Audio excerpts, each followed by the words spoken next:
Hello, I've finished another one of the books that I was given for Christmas, and it's this one, The Reindeer Hunters by Lars Mytting. Now, when I picked this one up, I didn't really, well, it's nothing on the back to tell me that this is the second part of a trilogy. This is book 2 in the, let me have a look, I think it's the Sister Bells. I think the trilogy is called the Sister Bells trilogy, I think. But the fact that I hadn't read the first didn't matter, because this is almost a story within itself, and past events are talked about and explained. We're in the year 1903, and 22 years have passed since this girl, Astrid Heckner, died in childbirth. She didn't die where she lived. I don't think she did. I couldn't work out whether she did or didn't. I don't think she did. And she lived in Betangen in Norway. And her son, Jehans, now lives with his foster parents at a small holding.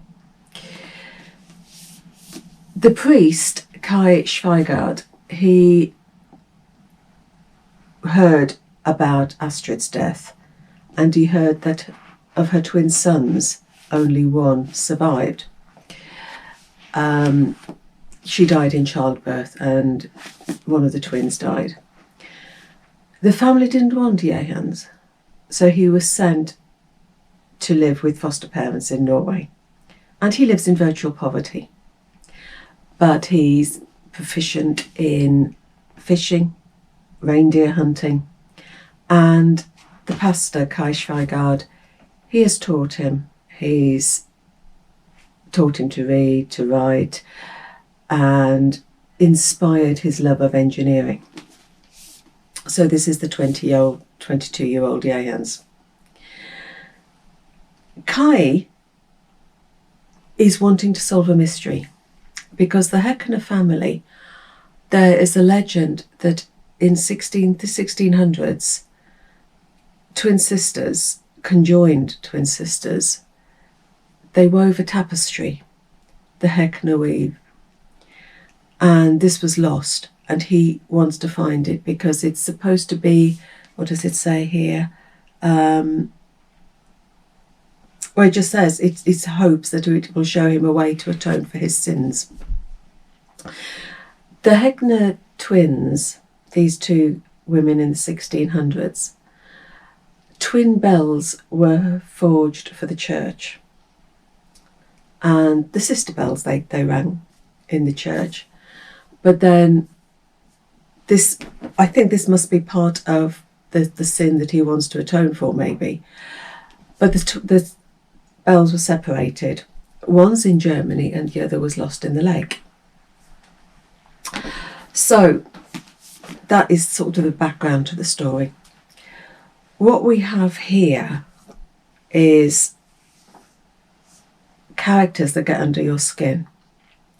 Jehans is in poverty, and on a hunting trip, when he goes off reindeer hunting, he comes across an Englishman, Victor, and when he's injured, Jehans takes him down to the village, to the pastor, to sort of deal with his injuries.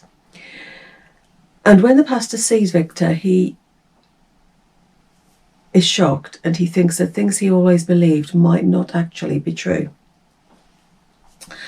And then you follow the relationship between Jehans and Victor. The side story is the pastor searching for this tapestry. It's a story that spans the coming of electricity to this small rural place in Norway. It covers the First World War, it covers the Spanish flu. And you see how this part of Norway changes. But even though it changes, it's held together by community, by culture. And the characters, the relationship between the characters, it's that they're woven together like a tapestry. And the stories are fascinating, they really are. And the backstories and the way the relationships develop. It's a story of love, rivalry, courage, redemption.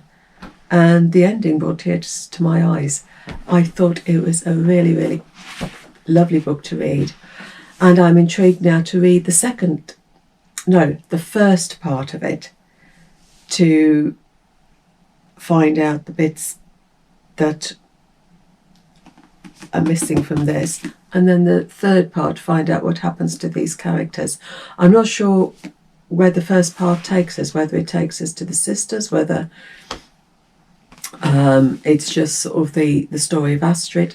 I don't know. I've not picked it up, so it's something I've got to find out.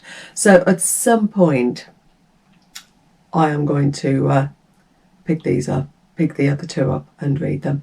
The 16 Trees of the Somme, I think it's called. And then The Bells in the Lake. So the 16 Trees of the Somme might be something different.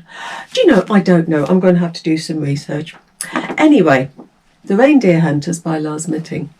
A lovely novel about love and rivalry, and with characters whose stories are woven together. Lovely. So happy reading. Take care.